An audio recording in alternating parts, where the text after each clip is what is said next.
চিঠি লেখ। চিঠি লিখবো মানে তুমি না এখন আনস্মার্ট থেকে গেছো, স্মার্টফোনের যুগে কেউ চিঠি লেখে? আরে শোন, এইসব প্রেমের প্রস্তাবে মোবাইল ফোনের চেয়ে এই চিঠির পাওয়ার 1000 গুণ বেশি। একটা জিনিস বুঝলাম না দাদু, তুমি এই বুড়ো বয়সে সব কি শুরু করছো? প্রেমের প্রস্তাব মানে কাকে তুমি প্রেম প্রস্তাব দিবে? এত বোঝার কাম নেই, লিখতে বলছিলে। ঠিক আছে লিখছি। প্রিয় বৃষ্টি,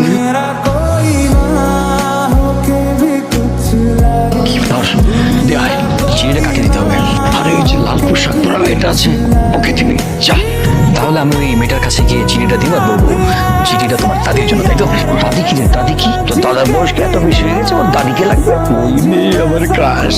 যা, ওকে চিঠিটা দিয়ে বলবি তোমার জন্য সেটে। তাহলে এরকম হাঁটুর বয়সী মেয়েকে প্রেমের প্রস্তাব পাঠাচ্ছ মানে? তোর সাথে এই নিয়ে তর্ক করতে করতে আমার সময় নষ্ট হবে। আমার প্রিয়ার কাছে আমি নিজেই ইতিহাস বলছি।